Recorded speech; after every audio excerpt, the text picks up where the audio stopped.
তোর জন্য একটা চাকরি আছে। কোম্পানির বাইক, কোম্পানির ফোন, শুধু কয়েকটা ফোন কল করবি আর রিসিভ করবি, প্লাস কিছু জিনিস ডেলিভারি করবি। এমনকি মেয়েরা পর্যন্ত তোর সাথে কথা না বলে ঘুমাবে না। এই না তুই আমার বন্ধু, বল কি চাকরি যে এত সুযোগ পাবো? Pizza delivery. কি? Pizza delivery? আমি বিদেশ থেকে এত বড় ডিগ্রি নিয়ে এসেছি এই পিৎজা ডেলিভারির জন্য? দেখ দোস্ত, এখনকার সময় এই ডিগ্রি ফিগ্রিতে কিছুই হয় না। আর তোর ভালো একটা চাকরি পেতে কিছুদিন সময় লাগবে। এতদিন চলার জন্য তোর তো হাত খরচ লাগবেই। ঠিকই বললি। আচ্ছা, কবে থেকে চাকরিতে জয়েন করব? আমার বন্ধুর একটি পিৎজা হাট আছে, সেখানেই তোকে চাকরি পাইয়ে দেবো।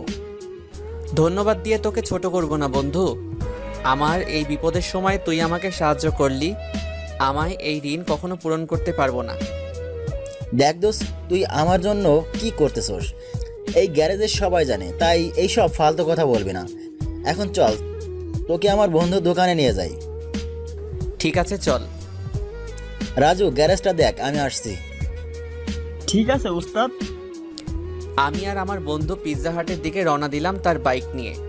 আপনারা নিশ্চয়ই ভাবছেন যে আমি অনেক গরিব। আসলে তা নয়। আমার বাবা সেলিম হোসেন এই দেশের টপ 5 বিজনেসম্যানদের মধ্যে একজন। আমার নাম রাকিব হাসান রাজ। আমার এক ছোট বোন আছে, সে ইন্টার ফার্স্ট ইয়ারে পড়ে। আমি এতদিন বিদেশ থেকে লেখাপড়া কমপ্লিট করে আজ সকালে বাসায় আসলাম। বাসায় এসে দেখি আব্বু কিছু নিয়ে একটা কাজ করছে। আমাকে দেখেও কিছু বলল না, তবে এটা আমার অভ্যাস হয়ে গেছে। আব্বু বিজনেস ব্যতীত কিছুই বোঝে না। আরে তুই কখন এলি? এই যে আম্মু, এইমাত্র আসলাম। ভাইয়া, তুই এসেছিস? আমার জন্য কি আনলি? তোর মতো পেতনির জন্য কি আনবো রে? ভাইয়া, তুই না খুব পচা। হারে, আমি তো এমনিতেই মজা করছিলাম। তোর জন্য অনেক চকলেট প্লাস বিদেশি আটা ময়দা সব এনেছি। সত্যি ভাইয়া, I love you. I love you my sis. তোদের ভাই বোনের খুনসুটি কখনো শেষ হবে না নাকি? আমি গিয়ে ফ্রেশ হয়ে আসি। দাঁড়া। আমি পিছনে তাকিয়ে দেখি আব্বু আমাকে ডাকছে। কিছু বলবা আব্বু? তোর শার্টে রক্ত কেন লেগে আছে? আমি আমার শার্টের দিকে তাকিয়ে দেখি যে এক কোণে রক্ত লেগে আছে। আমি তো এতক্ষণ খেয়ালই করিনি। তুই কি ব্যথা পেয়েছত নাকি? ভাইয়া ব্যথা পাবে? আসলে বলো, কাকে বা কাদের ব্যথা দিয়ে এসেছে? আসলে আমি যখন এয়ারপোর্টে থেকে বাসায় আসতেছিলাম তখন দেখলাম রাস্তায় কয়েকজন বখাটে মিলে একজন লোককে খুব মারছে আর তার ব্যাগ ছিনতাই করার চেষ্টা করছে। তোমরা তো জানো যে আমি আবার এইসব দেখতে পারি না, তাই আমি গাড়ি থেকে নেমে তাদের বাধা দেই। তারা পালিয়ে যাওয়ার পর সেই লোককে হাসপাতালে ভর্তি করে দিয়ে আসি। সেই ব্যক্তির রক্তই হয়তো শার্টে লেগে আছে। ঠিক আছে, যা এখন ফ্রেশ হয়ে নে, সবাই একসাথে দুপুরের খাবার খাবো। ঠিক আছে। এই বলেই আমি আমার রুমে গিয়ে ফ্রেশ হয়ে নিই। তারপর ফ্রেশ হয়ে ডাইনিং টেবিলে গেলাম। সেখানে গিয়ে দেখি সবাই আমার জন্য অপেক্ষা করছে। আমি আব্বুর বিপরীত পাশের চেয়ারে বসলাম। তুই বস, আমি খাবার নিয়ে আসছি। ঠিক আছে। তোর সাথে আমার কিছু কথা ছিল। জি আব্বু, বলো। তুই তো বিদেশ থেকে লেখাপড়া শেষ করে আসলি, এখন আমার ব্যবসার অবস্থা তোকেই ধরতে হবে। আব্বু, আমি এসবের জন্য এখনো প্রস্তুত না। তাহলে কখন প্রস্তুত হবে? আব্বু, আমি আসলে আমার নিজের যোগ্যতায় কিছু করতে চাচ্ছি। এত সহজ না নিজের যোগ্যতায় কিছু করা। আমার বাবা এই ব্যবসা গড়ে তুলেছিল, আমি সেটা তিলে তিলে গড়ে আজ এই পজিশনে এসেছি। আমি জানি আব্বু, কিন্তু আমি আগে নিজের যোগ্যতায় কিছু করতে চাচ্ছি।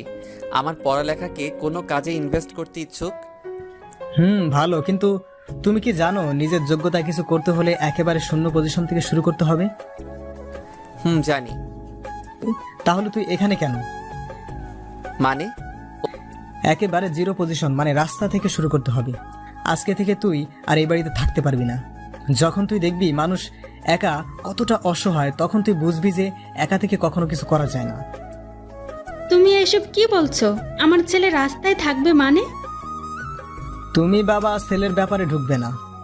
যখন দেখবি নিজের খাবার ঘর পর্যন্ত টাকা নেই তখন আসবে আমার কাছে। ওকে আব্বু, আই চ্যালেঞ্জ ইউ।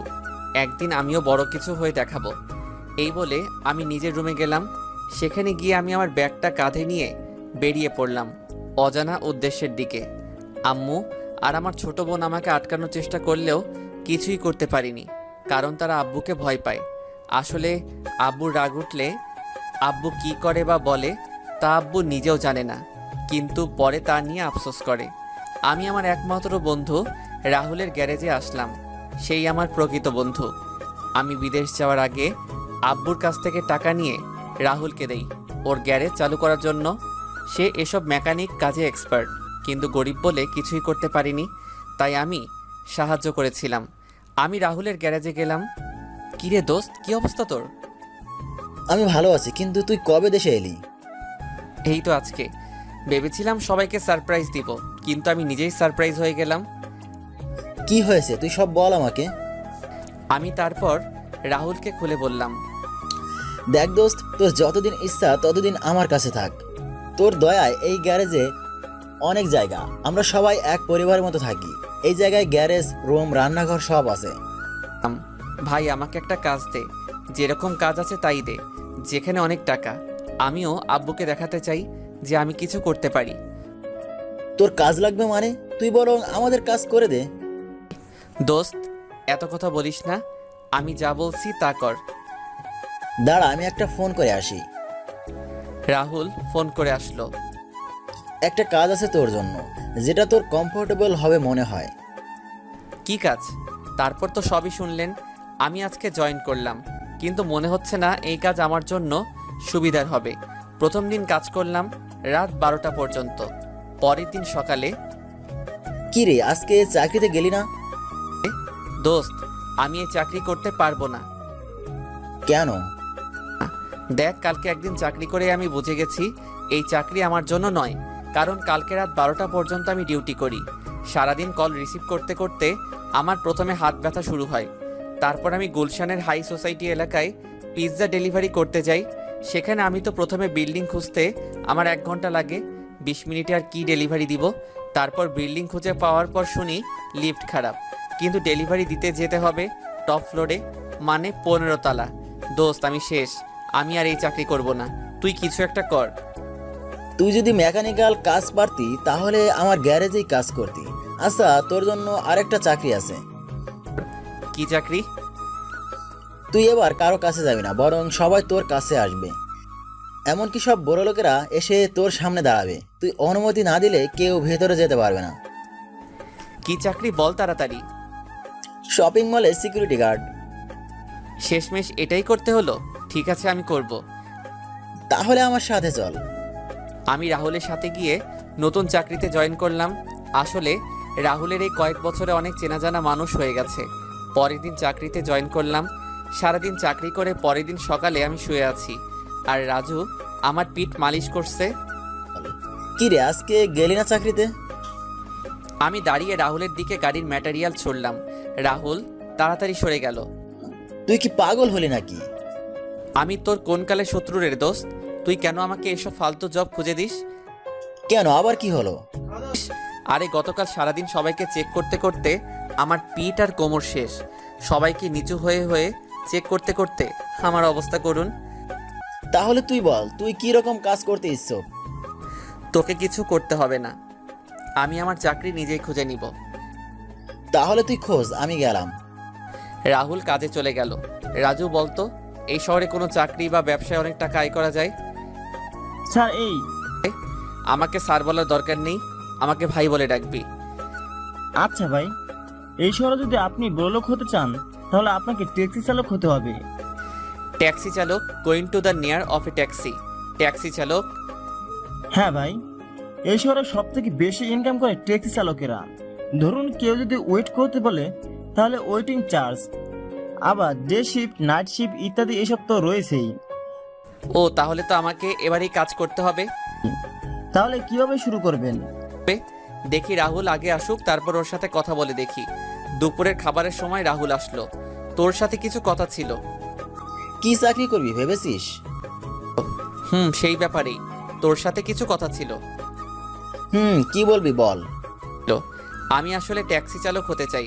শুনলাম নাকি একজন ট্যাক্সি চালক অনেক টাকা ইনকাম করে। তুই ঠিকই শুনেছিস, কিন্তু একজন ট্যাক্সি চালক যেমন অনেক টাকা আয় করে, তেমনি অনেক টাকা ব্যয়ও করতে হয়। মানে? তোর কি ড্রাইভিং লাইসেন্স আছে? আছে, থাকবে না কেন? তুই কি ট্যাক্সি ভাড়ায় চালাবি নাকি নিজের ট্যাক্সি চালাবি? কোনটাই বেশি টাকা আয় করা যাবে? তুই যদি ভাড়ায় ট্যাক্সি চালাতে ইচ্ছুক তাহলে বেশি টাকা আয় হবে না, কারণ বেশিরভাগ টাকা ভাড়া দিতেই চলে যাবে। আর তুই যদি নিজের ট্যাক্সি চালাতে ইচ্ছুক তাহলে তোকে নিজের ট্যাক্সি কিনতে হবে এবং সেখানেই তোকে টাকা ব্যয় করতে হবে। আর কোনো খরচ নেই, শুধু তেল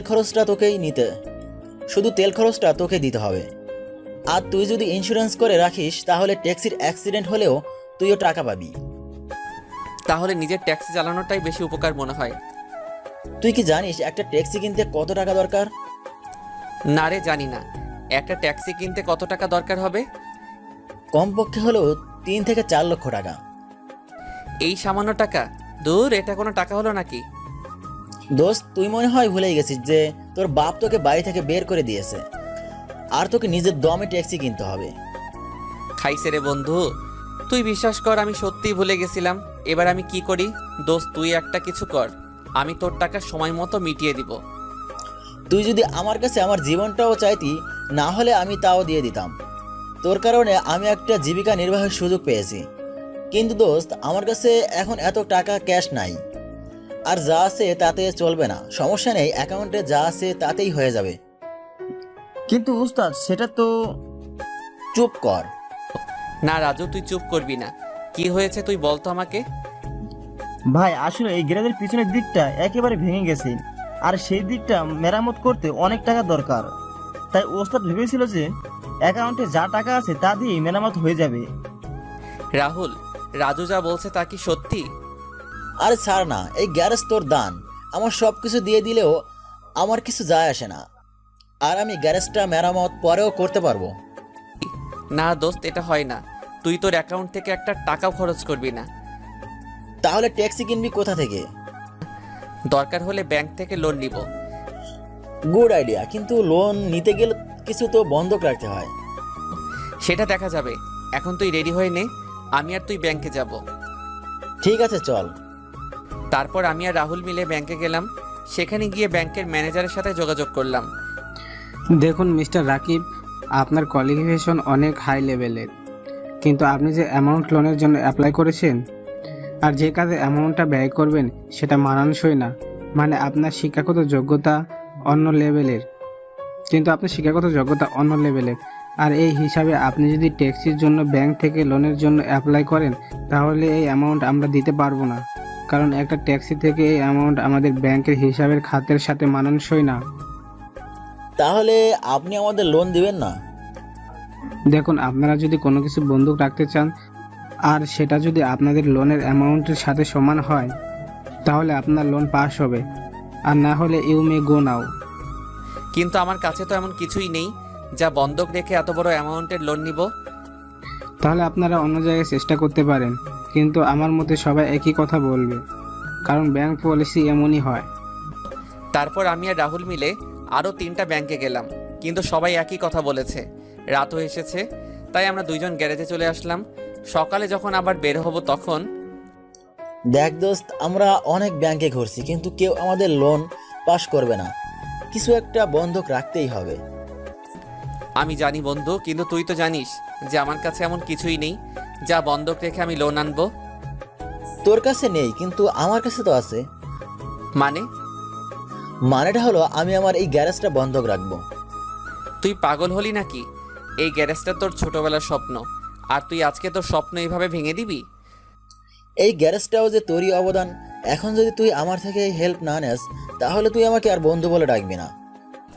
সবাই বলে টাকা দিয়ে সব সম্পর্ক টিকে থাকে, কিন্তু বন্ধুত্ব টিকে থাকে ভালোবাসা দিয়ে, আর সেটা তুই আজকে প্রমাণ করে দিলি। কথাটা বলেই আমি রাহুলকে জড়িয়ে ধরলাম। হয়েছে, এখন আমাকে স্যার ব্যাংকেও যেতে হবে। চল। আমাকে ফ্রেন্ড রিকোয়েস্টের সাথে মেসেজও দিতে হবে, না হলে রিকোয়েস্ট অ্যাকসেপ্ট হবে না। ফাও রিকোয়েস্ট দিয়ে লাভ নাই। তারপর আমি আর রাহুল মিলে অন্য একটা ব্যাংকে গেলাম। সেখানে গিয়ে ব্যাংকের ম্যানেজারের কেবিনে গেলাম। ম্যানেজার অন্যদিকে ঘুরে ফাইল দেখেছিল, তাই আমি তার মুখও দেখতে পাইনি। স্যার, আপনাদের ব্যাংকে একটা লোনের জন্য অ্যাপ্লাই করতে চাই। ব্যাংকের ম্যানেজার ফাইলে রেখে যখন আমাদের দিকে ঘুরে তাকায়, তখন আমি ম্যানেজারকে দেখে অনেক অবাক হয়ে যাই, কারণ এটা সেই লোক যাকে আমি এয়ারপোর্ট থেকে ফেরার পথে বাঁচিয়েছিলাম। সেও আমাকে দেখে অবাক হয়েছে, এটা তার মুখ দেখলেই বোঝা যাচ্ছে। আরে ভাই আপনি? ম্যানেজার, আপনি কি রাকিবকে চেনেন নাকি?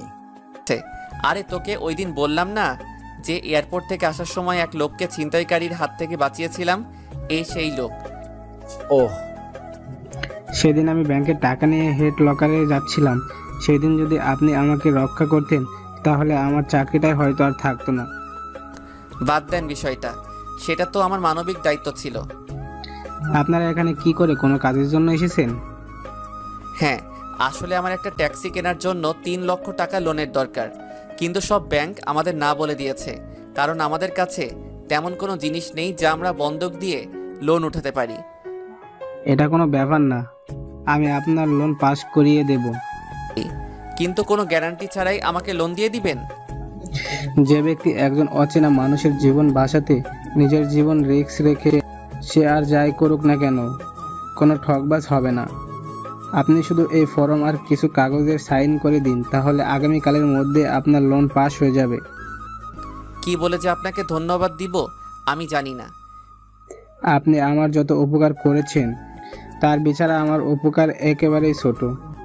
আপনি শুধু লোন সময় মতো পরিশোধ করে দিবেন। সেটা নিয়ে টেনশন করবেন না, আমি সময় মতো সব লোন পরিশোধ করে দিব। তারপর আমি আর রাহুল ব্যাংক থেকে গ্যারেজে ফিরে আসলাম। দেখলি তো, ভালো মানুষের সাথে সবসময় ভালোই হয়। তুই একেবারে ঠিক কথা বললি। আবার এই দিক থেকে তোর গ্যারেজটা বেঁচে গেল। তাও ঠিক। পরের দিন সকালে আমি আর রাহুল ব্যাংক থেকে টাকাটা নিয়ে শোরুমে চলে গেলাম। তারপর রাহুল গাড়ির কোয়ালিটি চেক করে একটা উন্নত মানের কম দামি ট্যাক্সি প্রায় 3 লক্ষ টাকার মতো কিনে দিল। তারপর রাহুল আমার রেজিস্ট্রেশন আর সাথে যা কাগজপত্র আছে তা সব ঠিক করে দিল। আমার গাড়িটা ট্যাক্সি বললে ভুল হবে, ক্যাবের মতো। অনলাইন ওয়েবসাইটে আমার অ্যাকাউন্ট খুলেছি, এখন যে কেউ আমাকে মানে আমার ট্যাক্সিকে অনলাইনে বুকিং করতে পারবে। আমি একটা নতুন সিম নিয়েছি, সেখানে শুধু বিজনেসের ব্যাপারে কথা বলবো। প্রথম দিন ট্যাক্সি স্ট্যান্ডে গেলাম, প্রায় 2 ঘন্টা হয়ে গেল, কোনো প্যাসেঞ্জার নেই। এখন বুঝতেছি যে টাকা ইনকাম করা অনেক কষ্টের ব্যাপার। হঠাৎ একজন ছেলে প্যাসেঞ্জার আসলো, বয়স 30-এর মতো হবে। ভাই, কলেজে যাবেন? যাবো তো, উঠেন। তারপর প্যাসেঞ্জারকে ভার্সিটিতে রেখে আসলাম। এইভাবে প্রথম দিনে মোট 4 জন প্যাসেঞ্জার আমার ট্যাক্সিতে উঠেছে। সন্ধ্যার দিকে গ্যারেজে ফিরে আসলাম। না রে, সারাদিনে মাত্র 4 জন প্যাসেঞ্জার পেয়েছি, আর সারাদিনের ইনকাম মাত্র 670 টাকা। চিন্তা করিস না, আস্তে আস্তে সব ঠিক হয়ে যাবে। তাই যেন হয়। আমাদের কথা বলার সময় হঠাৎ আমার ফোন বাজা শুরু করলো। কিরে, কে ফোন দিল? বাসা থেকে নাকি? না, আমি তো আমার আগের সিম ডিঅ্যাক্টিভেট করে ফেলেছি আর নতুন সিম নিয়েছি, যেটা অনলাইনে বুকিংয়ের জন্য। তাহলে মনে হয় কোনো প্যাসেঞ্জারের ফোন, তাড়াতাড়ি তোল। কিন্তু আমি আজ অনেক ক্লান্ত, তাই আজকাল কোথাও যেতে পারবো না।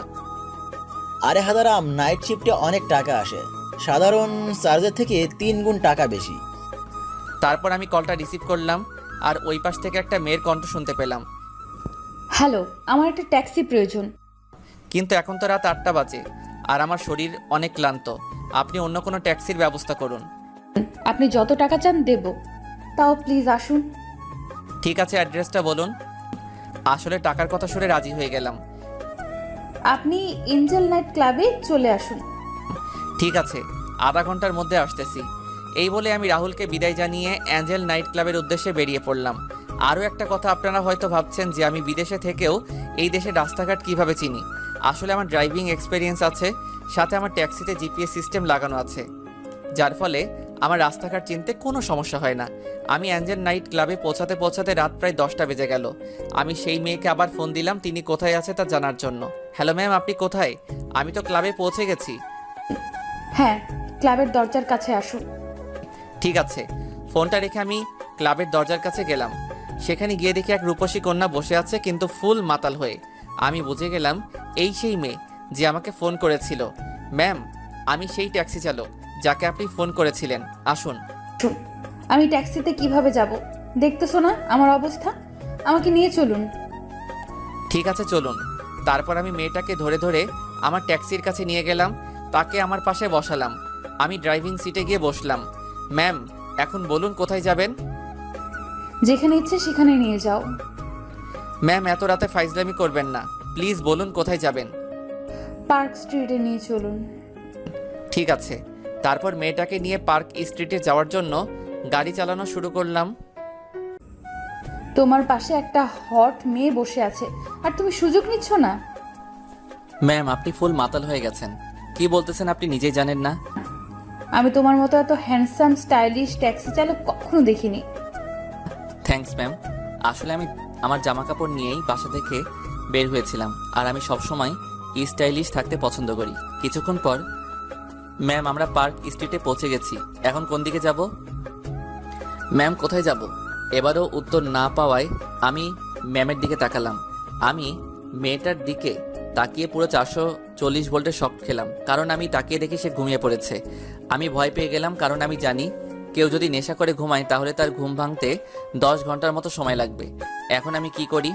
দেখি মেয়েটার পার্সে কোনো ঠিকানা পাওয়া যায় কিনা।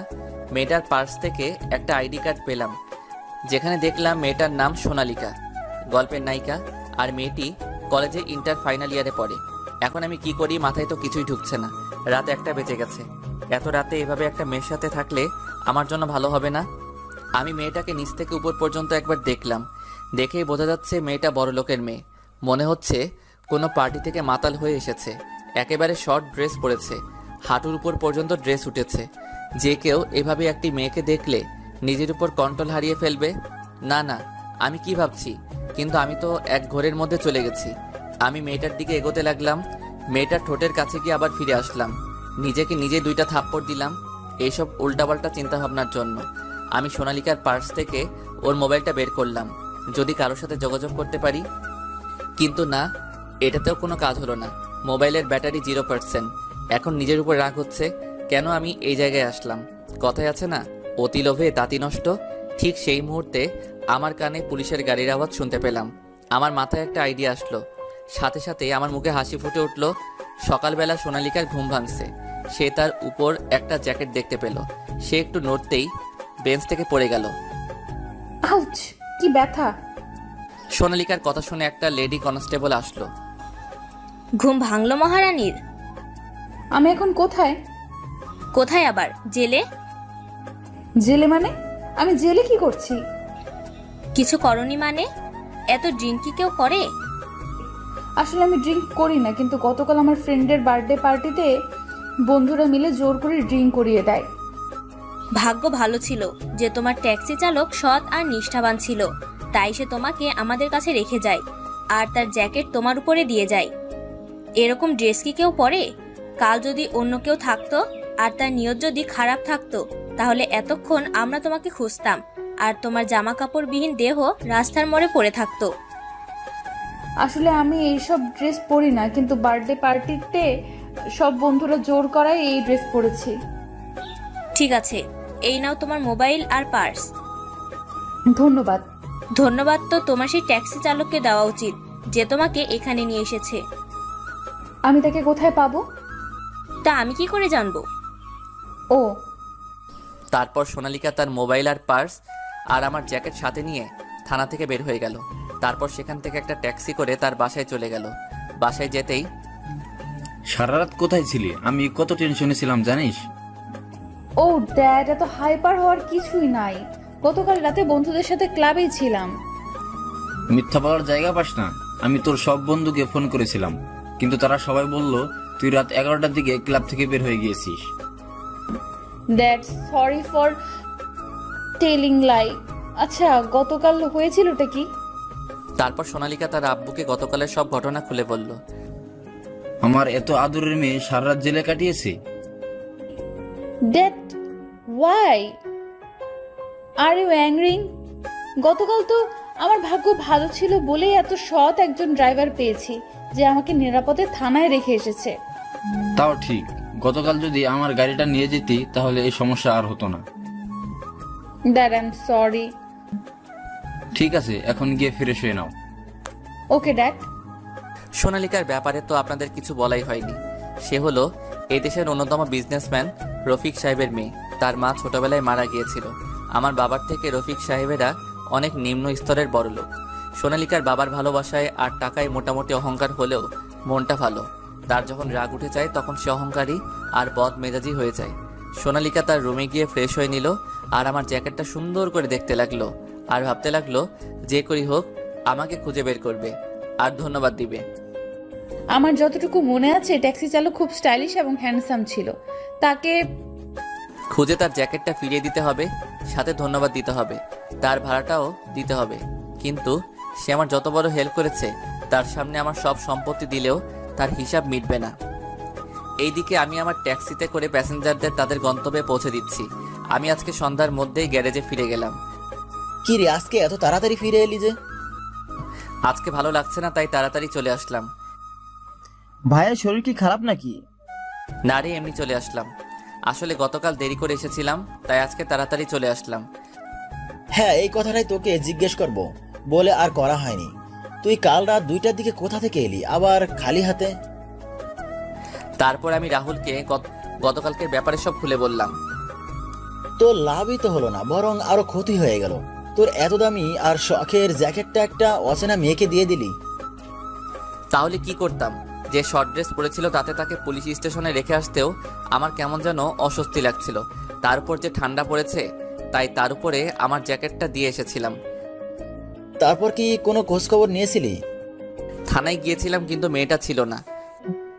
তাহলে মেয়েরা তোমাকে ধন্যবাদ না দিয়ে চলে গেল? কত বড় অকৃতজ্ঞ মেয়ে ভেবে দেখো। না রে রাজু, মেয়েটা আমার ব্যাপারে খোঁজ নিয়েছিল কিন্তু কোনো খোঁজ পাইনি। ঠিক আছে, এখন গিয়ে ফ্রেশ হয়ে শুয়ে পড়, রাতে ডিনারের সময় ডাকবো তোকে। ঠিক আছে। তারপর আমি ফ্রেশ হয়ে শুয়ে পড়লাম। রাতে রাজু এসে ডেকে যায় ডিনারের জন্য। আমি ডিনার করে ঘুমিয়ে পড়ি। পরের দিন আমি আবার সময় মতো ট্যাক্সি স্ট্যান্ডে চলে যাই। অন্যদিকে ভার্সিটিতে বুঝলি রে হিয়া, আমি যতক্ষণ পর্যন্ত এই ট্যাক্সি চালককে ধন্যবাদ না জানাই ততক্ষণ পর্যন্ত আমি ঠিক থাকতে পারবো না। তুই যে কেন বুড়ো ট্যাক্সি চালকের খেয়ালে ভাবছিস বুঝি না আমি। এই, তুই বুড়ো কেন বললি? তাহলে কি বলবো? ট্যাক্সি চালকেরা কি কখনো হ্যান্ডসাম হয় নাকি? কেন হয় না? আমি যার কথা বলতেছি সে অনেক হ্যান্ডসাম ছিল। মানছি আমি নেশায় ছিলাম, তবু আমার যতটুকু মনে আছে তাতে আমি বলতে পারি ছেলেটা ইয়ং, হ্যান্ডসাম এবং স্টাইলিশ ছিল। আর ওর জ্যাকেটটা দেখে আমি বুঝেছি ছেলেটা হয়তো বড় লোক হবে, কারণ জ্যাকেটটা অনেক দামি ব্র্যান্ডের ছিল। ঠিক আছে, তোর কথা মানলাম। এক মিনিটেই তুই তো আমাকে বলছিলি যে তুই সেই ট্যাক্সি চালককে ফোন কল করে ট্যাক্সিটা বুক করেছিলি। তাহলে তুই সেই নাম্বারে ফোন দে। এই আইডিয়া আমার মাথায় আগে কেন আসলো না? তুই সত্যি রে একটা জিনিয়াস। তারপর সোনালিকা আমাকে ফোন দিল। আমি ড্রাইভিংয়ে ছিলাম তাই গাড়িটা সাইডে পার্কিং করে কলটা রিসিভ করলাম। হ্যালো, কে বলছেন? হ্যাঁ, আমি সোনালিকা বলছি। কে সোনালিকা? বলার পর আমার মনে পড়লো সেই মেয়েটার কথা। আমি হলাম সেই মেয়ে যাকে আপনি আমাকে মাতাল অবস্থায় লেডি কনস্টেবলের কাছে সেফলি রেখে এসেছিলেন। ও হ্যাঁ, মনে পড়েছে। তা বলুন, কি খবর আপনার? আসলে আই এম সরি, সেদিন আপনি আমার জন্য আপত্তিকর পরিস্থিতিতে পড়েছিলেন। না না, ড্রিঙ্কস করলে এরকম হয়। তারপরও আমার নিজের উপর গিল্টি ফিল হচ্ছে। আমি আপনার সাথে দেখা করতে চাই। কেন? আমার সাথে দেখা কেন করবেন? আসলে আপনাকে ধন্যবাদ দেওয়ার ছিল, আর আপনার জ্যাকেটটাও আমার কাছে আছে। ঠিক আছে, কোথায় দেখা করবেন বলেন। আর আপনি বলেন কোথায় আসব? আপনি এই ট্যাক্সি স্ট্যান্ডে চলে আসুন এখন। ঠিক আছে, কিন্তু আমি আপনাকে চিনব কিভাবে? আমার তো আপনার চেহারা ঠিক মনে নেই। সমস্যা নেই, আমার আপনার চেহারা ঠিকই মনে আছে। ঠিক আছে, আমি আসতেছি। ওকে। কল রেখে আমি স্ট্যান্ডের দিকে রওনা দিলাম। এমন সময় রাস্তায় দুইজন দম্পতিকে দেখতে পেলাম। মনে হলো মেয়েটা প্রেগনেন্ট। তারা হাত দিয়ে আমার ট্যাক্সিকে থামার জন্য বলছে। আমি ট্যাক্সি তাদের সামনে থামালাম। প্লিজ আমাদের সিটি হাসপাতালে নিয়ে চলুন, আমার বউ প্রেগনেন্ট, অনেক সিরিয়াস কন্ডিশন। ঠিক আছে চলুন। আসলে আজকে না বললে মানবতার হার হতো। তারপর তাদেরকে হাসপাতালে নিয়ে যেতে যেতে অনেকটা দেরি হয়ে যাচ্ছে। আর এদিকে সোনালিকা আর হিয়া দাঁড়িয়ে আছে। তারা আমার ব্যাপারে খোঁজ নিচ্ছে, কিন্তু কেউ আমার ব্যাপারে বলতে পারছে না, কারণ আমি নতুন, আমার সম্পর্কে কেউ জানে না। সোনালিকা আমাকে ফোন দিচ্ছে বারবার, কিন্তু আমার এখন হাসপাতালে যাওয়া অনেক জরুরি। কি রে, আর আসবে না মনে হয়? তোর ট্যাক্সি চালক চলে যায়। না রে, আর একটু অপেক্ষা করি, তারপর যাব। হয়তো কোনো সমস্যায় পড়েছে, তাই আসতে দেরি হচ্ছে।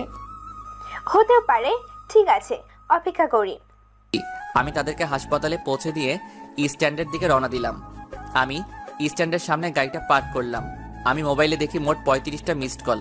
কলের টাইম দেখে বোঝা যাচ্ছে প্রায় 1 ঘন্টা ধরে কল করেছে মেয়েটি। আমি সামনে তাকিয়ে দেখলাম 2টা মেয়ে দাঁড়িয়ে আছে স্ট্যান্ডে। আমি দেখে চিনতে পেলাম সোনালিকাকে। আমি তাদের সামনে যাওয়ার জন্য রওনা দিলাম।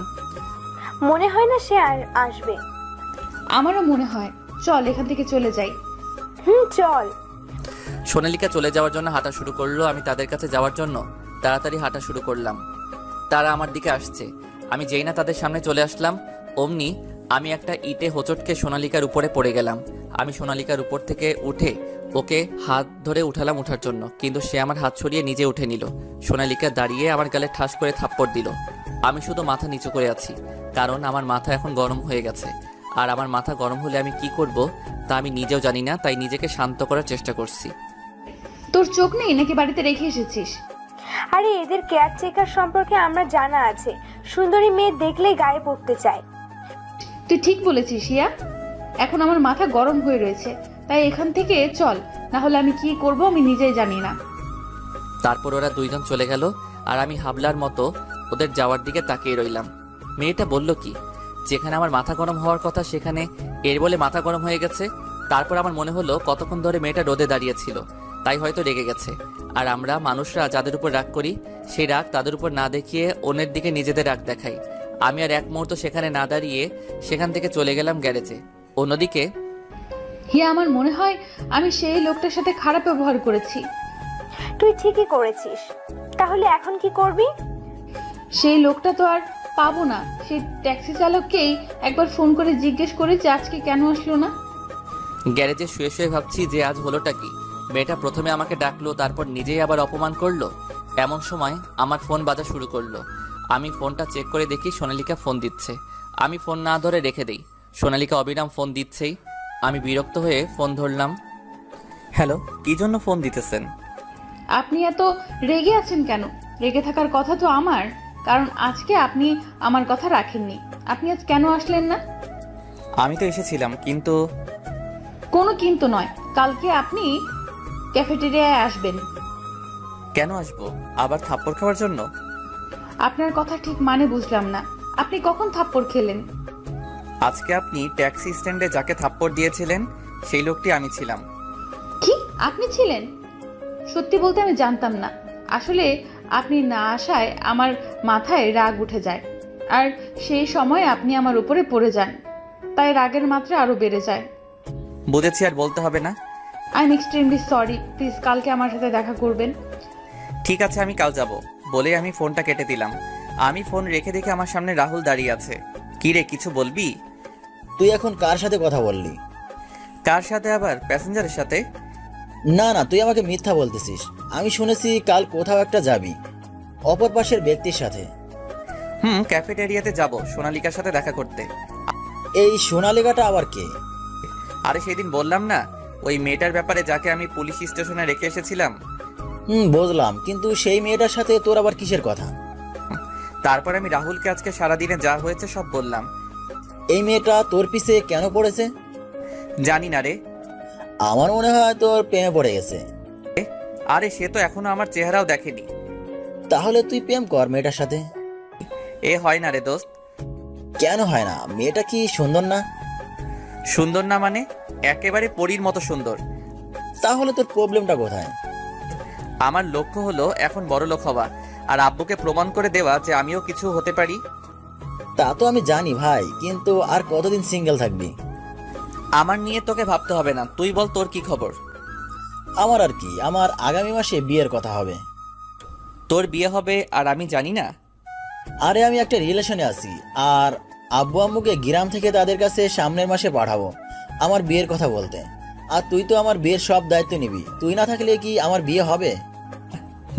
এখন আমাকে পাম দিচ্ছিস, পরে তো বউ পেয়ে বন্ধুকে ভুলে যাবি।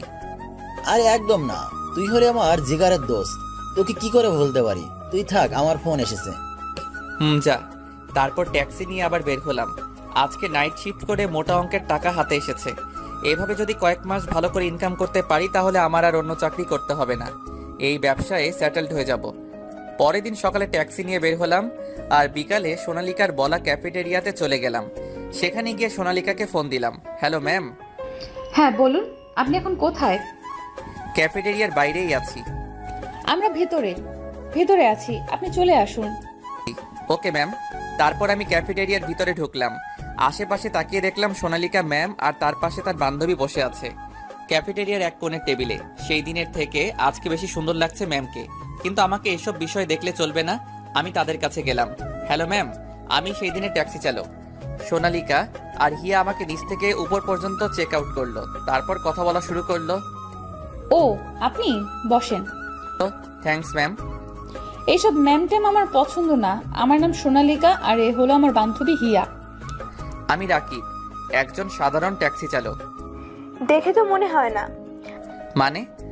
হিয়া বলতে চাচ্ছে যে আপনাকে থুকু মানে আপনি আমাদের থেকে 3-4 বছরের বড়, তাও আমি কি তোমাকে তুমি বলতে পারি? আমি কিছুক্ষণ চুপ থেকে তারপর বললাম, হ্যাঁ কেন নয়। আর আমি কি বলবো? তুই ভাই বলে ডাকিস। এই কথাটা বলার পর হিয়া সোনালিকার দিকে অ্যাংরি লুকে তাকালো আর হিয়া মুচকে মুচকে হাসছে। আপনাদের যা ইচ্ছা বলে ডাকতে পারেন। আসলে হিয়া বলতে চাইছিল যে তোমাকে দেখে এত স্টাইলিশ লাগে যে কোনো ট্যাক্সি চালককে লাগে না। আপনি কি আমাকে এই কথা বলার জন্য ডেকেছেন? আমার কিন্তু অনেক কাজ আছে। আরে না না, আমি তো তোমাকে সেদিনের জন্য ধন্যবাদ জানাতে রেখেছি। সেদিন তুমি না থাকলে যে আমার কি হতো। আরে না না, সেটা আমার একজন মানুষ হিসেবে কর্তব্য ছিল। আর হ্যাঁ, এটা নাও। তারপর সোনালিকা আমাকে আমার জ্যাকেটটা ফেরত দিল। Thanks for it. বাবা তুমি তো অনেক ভালো ইংরেজি বলতে পারো, তা কতটুকু লেখাপড়া করেছো? এদের সত্যি কথা বলা যাবে না। এটা কি হলো বলো? হিয়া তো কিছু একটা জিজ্ঞেস করেছে। আমি আর পড়ালেখা, আমি তো এক ফরেনার স্যারের থেকে 1 মাস ইংরেজি শিখেছি। 1 মাসেই এত ভালো ইংরেজিতে কথা বলতে পারো? তোমার তো অনেক শার্প মেমোরি দেখছি। জি ম্যাম। আবার ম্যাম?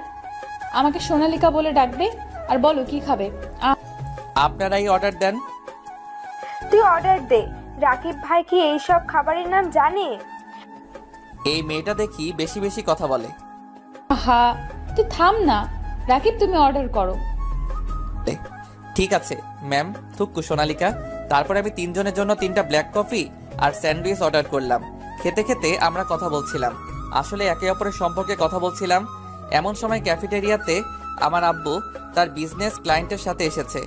আব্বু আমার পিছনের টেবিলে বসায় আমি বুঝতে পারিনি, কিন্তু আব্বু আমার কণ্ঠস্বর ঠিকই চিনতে পেরেছে। সেই দিন আমি বাসা থেকে বের হওয়ার পর আব্বুরও মন খারাপ হয়ে গেছে। ঠিক মতো খায় না, ঘুমায় না। আব্বু ভেবেছিল যে এখন আমাকে বাসায় নিয়ে যাবে, কিন্তু আমাদের কথা শুনে সে কথা মাথা থেকে ঝেড়ে ফেলে দিল। তা রাকিব, তোমার বাসায় কে কে আছে? মা, বাবা আর এক ছোট বোন। তোমার বাবা মা আর বোন কি করে? বোন ইন্টার ফার্স্ট ইয়ারে, আম্মু গৃহিণী আর আব্বু। কথাটা বলেই আমি চুপ হয়ে গেলাম, কারণ এদেরকে সত্যি কথা বলা যাবে না। কি হলো বলো, তোমার আব্বু কি করে? আসলে আব্বু, কথাটা বলে আমি আবার চুপ হয়ে গেলাম, কারণ সামনের দেওয়াল পুরোটা কাচের, আর সেই কাছে আমি দেখতে পাচ্ছি যে আব্বু আমার কথা মন দিয়ে শুনছে। আমার মাথায় এক শয়তানি বুদ্ধি আসলো। আসলে ছোটবেলা থেকে আব্বুকে রাগাতে আমার অনেক ভালো লাগতো। কি হলো বলো?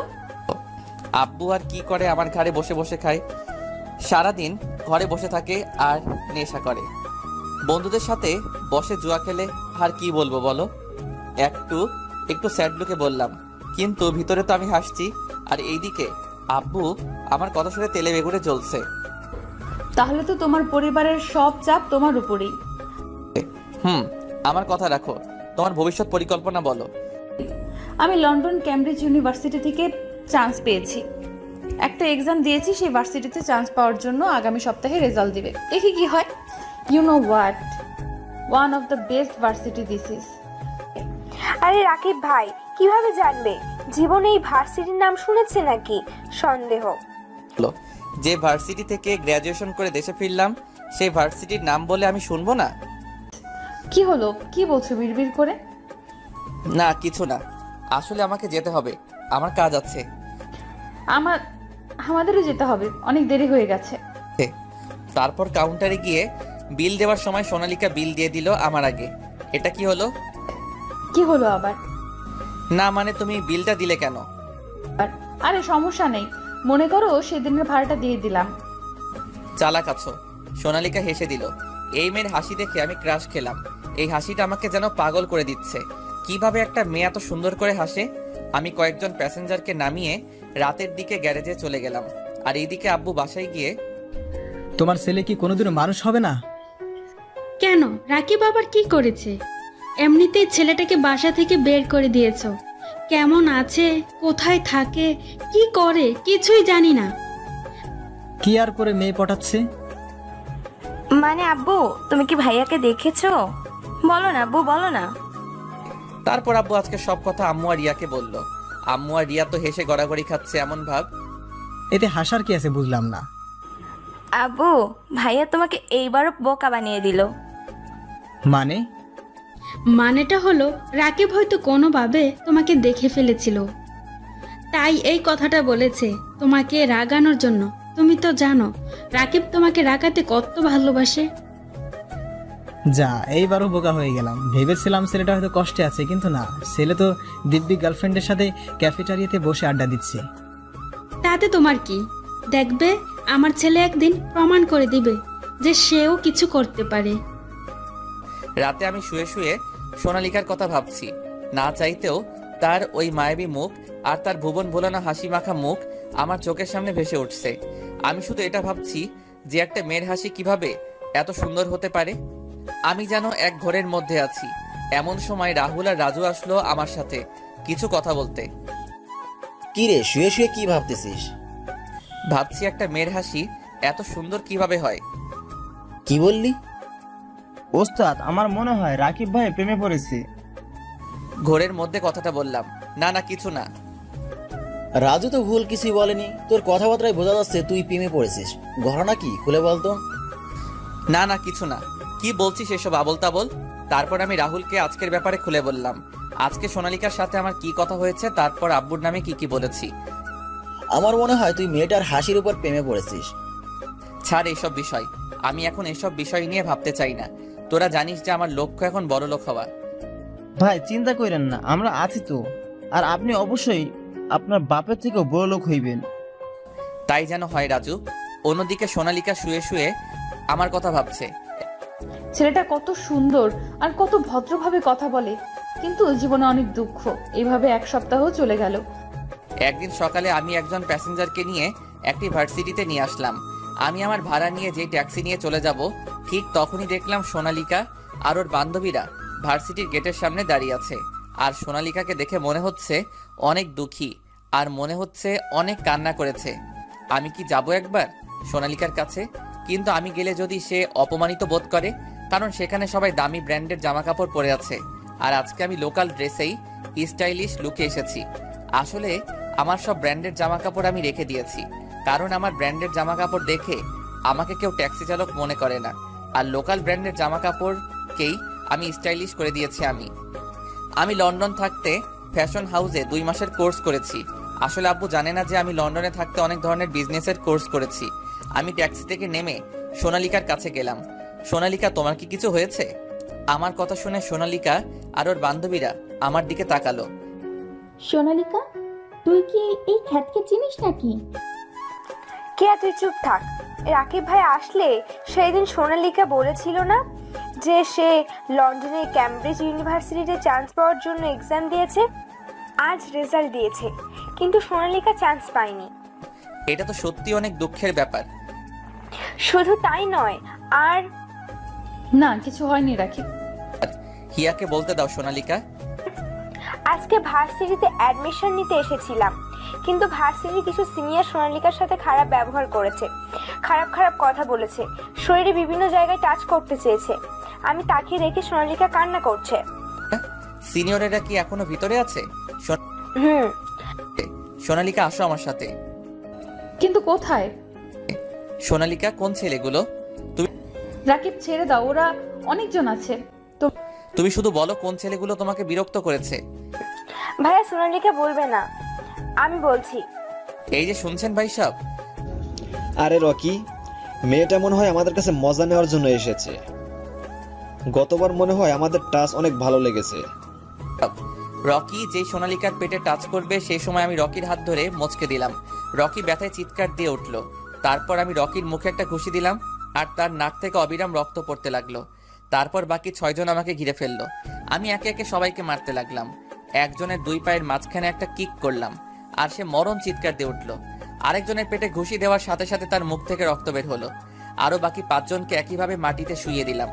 সবাই আমাদের মারামারি দেখে আমাদেরকে ঘিরে ফেলেছে। সোনালিকা আর ওর বান্ধবীরা আমার ফাইট দেখে চমকে গেছে, কারণ আমি একেবারে প্রফেশনালভাবে ওদেরকে হারিয়েছি। তারা তো আর জানে না যে আমি লন্ডনে থাকতে মার্শাল আর্ট, কুংফু আর নিনজা ফাইট সবকিছু ট্রেনিং নিয়েছি। এই ভার্সিটি এই এলাকার সবচেয়ে নামি দামি একটা ভার্সিটি। সব ভার্সিটিতেই র্যাকিং হয়, কিন্তু কোনো ভার্সিটির কারো অধিকার নেই কোনো মেয়ের সম্মানহানি করার। সবাই এখানে পড়তে আসে কোনো মেয়ের শ্লীলতাহানি করার জন্য না। এটাই কি আপনাদের এডুকেশন সিস্টেম? অনেক জোরে জোরে বললাম যাতে সবাই শুনতে পারে। সবাই আমার কথা শুনে মাথা নিচু করে আছে। আমি আর কিছু না বলে সেখান থেকে বেরিয়ে আসলাম। আমি যেই ট্যাক্সিতে উঠতে যাব ঠিক তখনই সোনালিকা আমার দিকে দৌড়াতে দৌড়াতে আসলো। তোমাকে অনেক ধন্যবাদ আমার সাহায্য করার জন্য। এটা তো আমার কর্তব্য ছিল। আমাকে তুমি এই নিয়ে 2বার সাহায্য করেছো। 2বারই আমাকে কেউ সাহায্য করেনি। তোমাকে ধন্যবাদ দিয়ে ছোট করব না আমি, কিন্তু আমি তোমাকে ডিনারের ইনভাইট করতে চাই। এ কোন মহাবিপদে পড়লাম! এভাবে তো আমি কখনো কাজে মনোযোগ দিতে পারবো না। কি হলো বলো? আসলে আমার সময় নেই, নিচু স্বরে কথাটা বললাম। সময় নেই বললে তো হবে না। আচ্ছা তুমি বলো তোমার কখন সময় হবে, আমি কিছুক্ষণ চুপ থেকে। আজকে তো ক্রিসমাস, তুমি একটা কাজ করো, তুমি গ্যারেজে আসবে রাত 8টার দিকে। গ্যারেজে কেন? দেখো আমার সময় নেই তোমার জায়গায় যাওয়ার জন্য, কিন্তু আমি যে জায়গায় থাকি সেই জায়গায় তোমার সাথে ডিনার করব। কথা হলো ডিনার করার এখন কেউ খাওয়ায় সেটা কোনো ব্যাপার না। এটা কিন্তু ঠিক না। আমি তোমাকে খাওয়াবো, ঠিক আছে অন্য সময় খাওয়াবো, কিন্তু তুমি গ্যারেজে থাকো কেন? আসলে আমি গ্যারেজে থাকি মানে আমার বন্ধুর গ্যারেজ, আর আমার পরিবার গ্রামে থাকে। তোমার টেনশন নেওয়ার দরকার নেই, কারণ গ্যারেজে আমার প্রাণপ্রিয় বন্ধু রাহুল আর আমার ছোট ভাইয়ের মতো রাজু থাকে। গ্যারেজ আমাদের কাছে কোনো 5 স্টার হোটেলের চেয়ে কম না, সেখানে গেলেই দেখতে পারবে। ওকে, আজকে দেখা হবে, বাই। কোথায় যাবে বলো, আমি ড্রপ করে দেই। আসলে আমি গাড়ি নিয়ে এসেছি। তোমার গাড়ি থাকতে তুমি সেই দিন রাতে ট্যাক্সি বুক কেন করলে? আসলে আমি বন্ধুদের সাথে গেলে গাড়ি নেই না, কারণ ড্রাইভার আব্বুকে সব বলে দেয়। কিন্তু সেদিন রাতের ঘটনার পর আব্বুর অর্ডার আছে, আমি যে কোনো জায়গায় যাই না কেন গাড়ি নিয়ে যেতে হবে। ঠিক আছে, রাতে দেখা হবে। ওকে, বাই। আমি ট্যাক্সি নিয়ে চলে গেলাম। সোনালিকা যেই না ওর গাড়ির দিকে যাবে ঠিক তখনই তার সামনে একটা গাড়ি থামলো।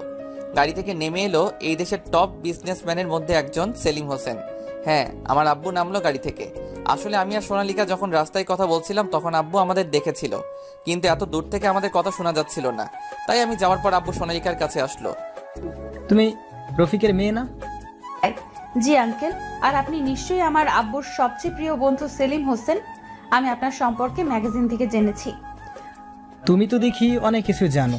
তা তোমার সাথে ওই ছেলেটা কে ছিল? সোনালিকা এখন কি বলবে সে জানে না। আঙ্কেল, আব্বুকে প্লিজ কিছু জানাবেন না। আসলে সে একজন ট্যাক্সি চালক, তাই আব্বুকে আমার রিলেশনের ব্যাপারে কিছু বলিনি।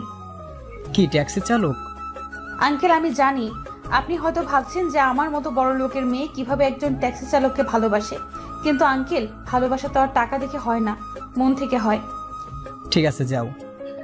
তারপর সোনালিকা চলে গেল আর আব্বু ভাবছে যে আমি একজন ট্যাক্সি চালক কিভাবে হলাম। এখন আব্বুর নিজেরই খারাপ লাগছে। আর অন্যদিকে সোনালিকা তার গাড়িতে বসে ভাবছে যে সে কি বলল একটু আগে। সে কোনো কিছু না ভেবে উল্টাপাল্টা বলল, তবে তার ভালোই লাগছে আমার ব্যাপারে এইসব বলে।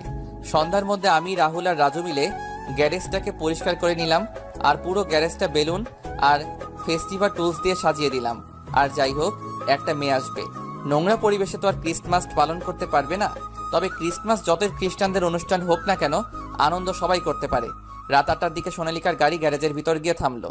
আজকে সোনালিকাকে দেখে আমি পুরো ফিদা, কারণ সে একটা সাদা লেহেঙ্গার সাথে ম্যাচিং চুড়ি। কি যে সুন্দর লাগছে বলে বোঝানো সম্ভব না। মনে হচ্ছে একটা সাদা পরি গাড়ি থেকে নেমে আমার দিকে হেঁটে আসছে। আমি যেন এক ঘোরের মধ্যে আছি। আমার ঘোর কাটলো সোনালিকার ধাক্কাতে। কি হলো? এইভাবে কি দেখছিলে? কই কিছু না। তা আজকে আমাকে কেমন দেখাচ্ছে বললে না তো? মনে হচ্ছে একটা সাদা পরী আমার কাছে আসছে। কি যে বলো না, আমার লজ্জা লাগে না বুঝি? আর লজ্জা পেতে হবে না, এখন ভিতরে আসো। চলো, কিন্তু 1 মিনিট দাঁড়াও। তারপর সোনালিকার গাড়িটাকে ফেরত পাঠিয়ে দিল ড্রাইভারকে দিয়ে। গাড়ি পাঠিয়ে দিলে কেন? আজকে আমাকে তুমি বাসায় পৌঁছে দিবে। কিন্তু তোমার বাবা যদি রাগ করে?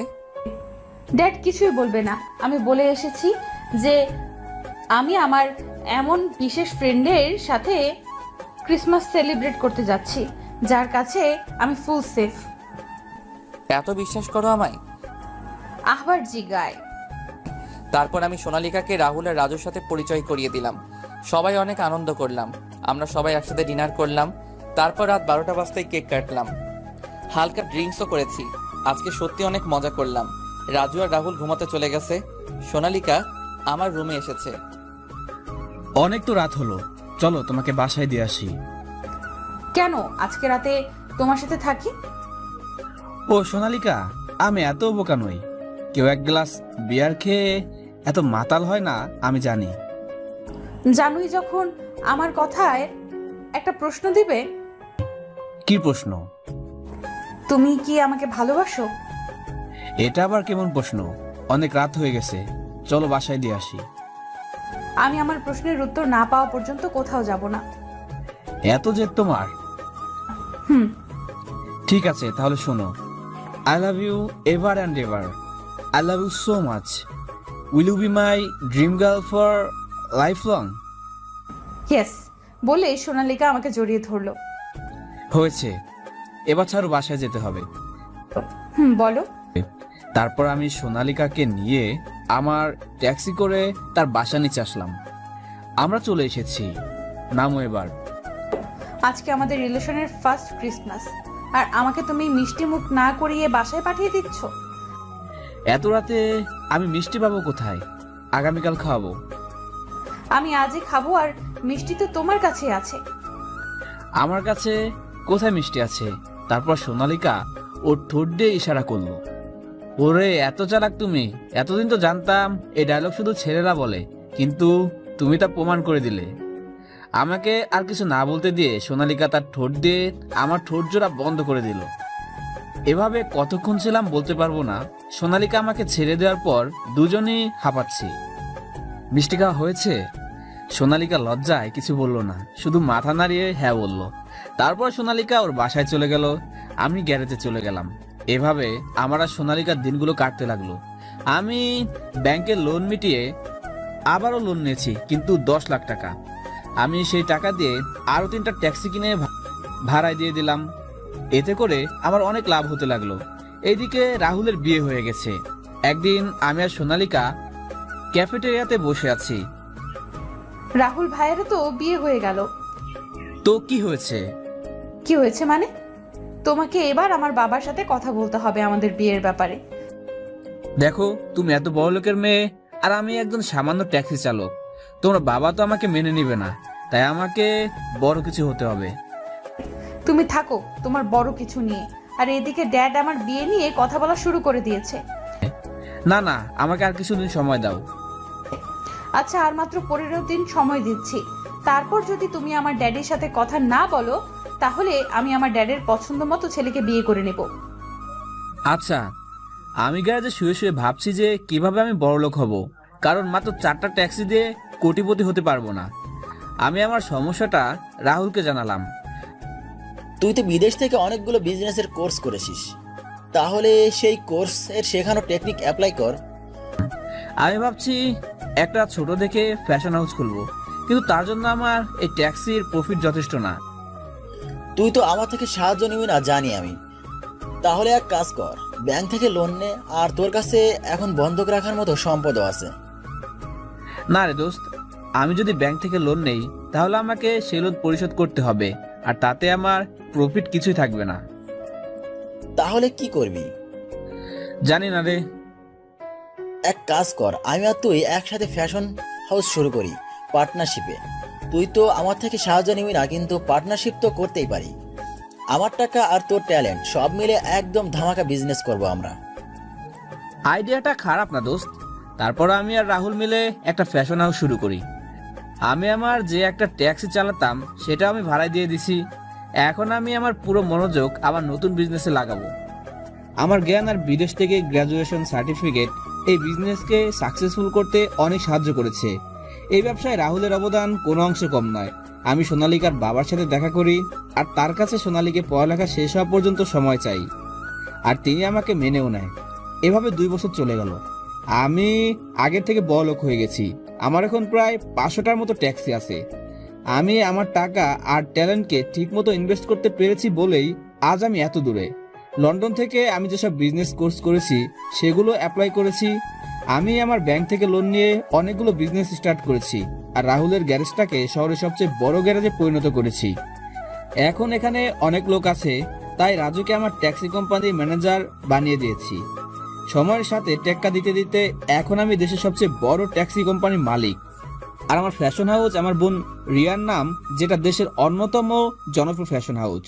দেশের তরুণদের দিক দিয়ে আমি সবার উপরে। আমি এখন দেশের টপ বিজনেসম্যানদের মধ্যে একজন। দেশের তরুণদের দিক দিয়ে আমি সবার উপরে। আমি এখন দেশের টপ বিজনেসম্যানদের মধ্যে একজন। আগামীকাল আমাকে অ্যাওয়ার্ড দেওয়া হবে বিজনেসম্যান অব দ্য ইয়ার হিসেবে, কারণ 2 বছর আগে মোটামুটি ধনী থাকলেও গত 1 বছরে সব থেকে বেশি টাকা আমি ইনকাম করেছি। অনুষ্ঠানে সোনালিকা, ওর বান্ধবীরা আর ওর বাবাও থাকবে। আমার পক্ষ থেকে রাহুল, ওর বউ মিম আর ওদের 1 বছরের ছেলে রূপকও যাবে। রাজুও যাবে আমার সাথে। শুনেছি দেশের টপ বিজনেসম্যানদের মধ্যেই একজন আমাকে অ্যাওয়ার্ড দিবে। পরের দিন আমরা সবাই অনুষ্ঠানে চলে গেলাম। আমি আজ অনেকটাই খুশি, কারণ আজ আমি আমার চ্যালেঞ্জ কমপ্লিট করতে পেরেছি। আমার আজকের অ্যাওয়ার্ড শো পুরো দেশে লাইভ দেখানো হবে। তাই আমার আব্বুও দেখবে যে তার ছেলে নিজে কিছু একটা করতে পেরেছে। আমি আমার BMW গাড়ি নিয়ে চলে গেলাম অ্যাওয়ার্ড শোর গেস্ট রুমে। একটু পর অ্যাওয়ার্ড শো শুরু হবে। এমন সময় দরজায় কেউ একজন ঠকঠক করলো। কামিন। তারপর সোনালিকা আসলো। আমার বাবুটা আজকে এত খুশি কেন? খুশি থাকবো না, আজকে আমি অনেক খুশি। তুমি লাইফে এত বড় একটা অ্যাওয়ার্ড পাবে। আজকেই তুমি আমার আব্বুর সাথে আমাদের বিয়ের কথা বলবে। আর গত 2 বছরে আমি যতবার তোমার বাবা মায়ের কথা জিজ্ঞেস করেছি ততবার তুমি কথাটা এড়িয়ে চলেছ। আজকে কিন্তু আমি কোনো কথা শুনবো না। বলো আমাকে, তুমি কবে তোমার ফ্যামিলির সাথে আমার দেখা করিয়ে দিবে? সম্ভবত আজকে অথবা আগামীকাল। আর তোমার বাবার সাথেও কথা বলবো, সমস্যা নাই। সত্যি? সোনালিকা আমাকে জোরে ধরলো। ঠিক আছে, এখন ছাড়ো, এখন অ্যাওয়ার্ড শো শুরু হবে। না, আমি আমার হবু বরকে জড়িয়ে ধরেছি, তাতে আমি কারো কথা শুনবো না। বোঝার চেষ্টা করো। ঠিক আছে, তাহলে মিষ্টি দাও। এখন আমি মিষ্টি কোথায় পাবো? তারপর সোনালিকা আবারও ঠোঁট দিয়ে ইশারা করলো। আমি বুঝে গেলাম সোনালিকা কি বোঝাতে চাচ্ছে। না না, একদম না। আমার বাবুটা তো দুষ্ট হয়েছে, আমি জানতাম না। সোনালিকা আমাকে যেই লিপ কিস করতে যাবে ঠিক সেই সময় আমি সরে গেলাম। সোনালিকা অনেক রেগে গেল। আমি দৌড়ে রুম থেকে চলে গেলাম। সোনালিকা আমার পিছু পিছু দৌড়াচ্ছে। এক সময় আমি দৌড়াতে দৌড়াতে একজনের সাথে ধাক্কা খেলাম। আমি সামনে তাকিয়ে অবাক, কারণ আমার সামনে আমার ছোট বোন রিয়া দাঁড়িয়ে আছে। রিয়া আমাকে দেখেই জোরে ধরলো। এতদিনের সব রাগ অভিমান ওর চোখে আমি দেখতে পেলাম। ভাইয়া, তুই না খুব পচা। এতদিন আমাদের কথা কি তোমার মনেও পড়েনি? আরে আমার পাগলি বোনটা যে কেঁদেই দিবে। আমি আর মাত্র 1 দিন পর আবার তোর কাছে ফিরে যাব। রিয়া আমাকে ছেড়ে দিয়ে তারপর আবার পড়া শুরু করলো। ভাইয়া, তুমি কি সত্যি বলছো? হ্যাঁ রে, আমি তো রিয়ার সাথে কথা বলতে বলতে এতক্ষণ খেয়ালই করে নাই যে সোনালিকা আমার পিছনে দাঁড়িয়ে আছে। সে আমাদের কথা শুনতে পারেনি। এখানে হচ্ছেটা কি? আমি আর রিয়া সোনালিকার দিকে তাকালাম। সোনালিকার চোখ দিয়ে মনে হয় আগুন বেরোচ্ছে। আমি বুঝে গেলাম সোনালিকা আমাকে আর রিয়াকে দেখে অন্য কিছু ভাবছে। তাই তার ভুল ভাঙানোর জন্য বললাম, রিয়া, এ হলো তোর হবু ভাবি সোনালিকা, আর সোনালিকা এ হলো আমার আদরের ছোট বোন রিয়া। সোনালিকা এবার তার ভুল বুঝতে পেরেছে। রিয়া তো সোনালিকাকে পেয়ে আমাকে মনে হয় ভুলে গেছে। রিয়া, তুই এখানে কি করস? আর আব্বু আম্মু কোথায়? আব্বু আম্মু এখানে আছে। আর তুমি এখানে কি করো? এই জায়গায় তো আজকে দেশের ইয়াং জেনারেশনের আইডল টপ বিজনেসম্যানকে অ্যাওয়ার্ড দেওয়া হবে। সেই বিজনেসম্যান আর কেউ নয়, তোমার ভাইয়া। সত্যি ভাইয়া? তার মানে তুমি চ্যালেঞ্জ জিতে গেছো। হুররে! কিসের চ্যালেঞ্জ? পরে বলবো, আজকে সব জানতে পারবা। রিয়া, আব্বু আর আম্মু এখানে কি করছে? না না, আমি বলবো না। আজকে তোমার জন্য সারপ্রাইজ আছে। দেখা যাবে কি সারপ্রাইজ। এমন সময় মাইকে অ্যানাউন্সমেন্ট করা শুরু হয়ে গেছে। আমরা স্টেজের কাছে চলে গেলাম। আমার সব আপনজন প্রথম সারির চেয়ারে বসে আছে, কিন্তু আমি আব্বুকে দেখতে পেলাম না। এমন সময় মাইকে আমার নাম অ্যানাউন্স করলো। আমি স্টেজে উঠে গেলাম। আমার চোখ নিচের জনগণের ভিড়ের দিকে। আম্মু আমাকে দেখে অনেক অবাক হয়েছে। রিয়া আম্মুকে সব বলল আর সোনালিকার সাথে পরিচয় করে দিচ্ছে। আমি স্টেজে সামনের দিকে তাকিয়ে অনেক বড় শক খেলাম, কারণ আমার সামনে আমার আব্বু দাঁড়িয়ে আছে অ্যাওয়ার্ড নিয়ে। আব্বুর মুখেও আশ্চর্যবোধক চাউনি দেখতে পাচ্ছি। আব্বু যে আমাকে আশা করেনি এটা আব্বুর চোখ মুখ দেখে বোঝা যাচ্ছে। মাইকে আবার অ্যানাউন্স করলো, দেশের ইয়াং জেনারেশনের আইকন রাকিব হাসান রাজকে আজ টপ বিজনেসম্যান অব দ্য ইয়ারের অ্যাওয়ার্ড দিবে দেশের সেরা বিজনেসম্যানদের মধ্যে অন্যতম বিজনেসম্যান সেলিম হোসেন। আব্বুর হাতে অ্যাওয়ার্ড আছে, কিন্তু আব্বু আমাকে অ্যাওয়ার্ড না দিয়ে এই জায়গায় সবাইকে অবাক করে আমাকে জড়িয়ে ধরলো। এতদিনের সব রাগ অভিমান সব আজকে মুছে যাবে বলে আমি মনে করি। আব্বু আমাকে ছেড়ে দিয়ে আমাকে নিয়ে মাইকের কাছে গেল। আপনারা নিশ্চয়ই ভাবতেছেন যে আমার আর রফিকের মধ্যে কি সম্পর্ক আছে। রফিক আর কেউ নয়, আমার ছেলে। গত 2.5 বছর আগে রাকিব লন্ডন ক্যামব্রিজ ইউনিভার্সিটি থেকে গ্র্যাজুয়েশন করে দেশে আসার পর আমাকে বলেছিল যে সে নিজের নামে কিছু করতে চায়, আমার বিজনেস সে সামলাবে না। তখন আমি খুব রেগে গিয়েছিলাম, তাই রাকিবকে ঘর থেকে বের করে দিয়েছিলাম। তখন রাকিব আমাকে চ্যালেঞ্জ করেছিল যে রাকিব নিজের যোগ্যতায় কিছু একটা হয়ে আমার সামনে এসে দাঁড়াবে। আজ রাকিব তার কথা রাখতে পেরেছে। আজ 2.5 বছর পর সময়ের পরিবর্তনে আল্লাহ তাআলা আমার হাতে রাকিবকে অ্যাওয়ার্ড দেওয়ার সৌভাগ্য করে দিয়েছে। আজ আমি চ্যালেঞ্জে হেরে যাওয়ায় কোনো দুঃখ পাইনি, বরং আমার চেয়ে খুশি কেউ হবে না, কারণ আমার ছেলে নিজের যোগ্যতায় আজ নিজের একটা পরিচয় গড়ে তুলেছে। আজ আমি গর্বিত আমার ছেলের প্রতি। আব্বুর কথা শুনে আমার চোখ দিয়ে 2 ফোঁটা পানি গড়িয়ে পড়ল। এই পানি দুঃখের নয়, বরং আনন্দের। তারপর আব্বু আমাকে তার নিজ হাতে অ্যাওয়ার্ড দিল। অ্যাওয়ার্ড অনুষ্ঠান শেষ হওয়ার পর আমি আব্বু আম্মুকে সোনালিকা আর তার বাবার সাথে পরিচয় করে দিলাম, কিন্তু আমি জানতাম না যে আমার আব্বু আর সোনালিকার আব্বু বেস্ট ফ্রেন্ড। 1 মাস পর আমার বিয়ে হয়ে গেল সোনালিকার সাথে। আমি এখন বাসর ঘরের সামনে দাঁড়িয়ে আছি, কিন্তু আমার ভিতরে ভয় কাজ করছে, কারণ সেদিন অ্যাওয়ার্ড ফাংশনের দিন সোনালিকা আমার উপর রাগ করেছিল, কারণ আমি আমার আসল পরিচয় তার কাছে লুকিয়ে গেছিলাম। আমি আমার সব ভয়কে এক সাইডে রেখে এক বুক সাহস নিয়ে আমার রুমে ঢুকলাম। দেখি সোনালিকা বাঙালি বউয়ের মতো হাঁটু সমান ঘুমটা দিয়ে বসে আছে। আমার পায়ের শব্দ শুনে সোনালিকা খাট থেকে নেমে আমার পায়ে হাত দিয়ে সালাম করলো। আমি কিছু বলার আগে সোনালিকা বলা শুরু করলো, আগে ওযু করে আসো, 2 রাকাত নফল নামাজ পড়বো, তারপর আমি। এখন কিছু বলি? না, আগে আমার প্রশ্নের উত্তর দিবে, তারপর। ঠিক আছে। তুমি আমাকে তোমার আসল পরিচয় কেন দাওনি? কারণ আমি চাইতাম না কেউ আমার পরিচয় জেনে আমাকে ভালোবাসুক। ও, তার মানে আমাকে কি তোমার সেই রকম মেয়ে বলে মনে হয়েছিল তোমার? এই না না, আমি সেটা বলতে চাইনি। এইসব কথা ছাড়ো তো, আজকে আমাদের বাসর রাত। এসব কথা বলে কি সময় কাটাবে? এই ছাদে যাবে?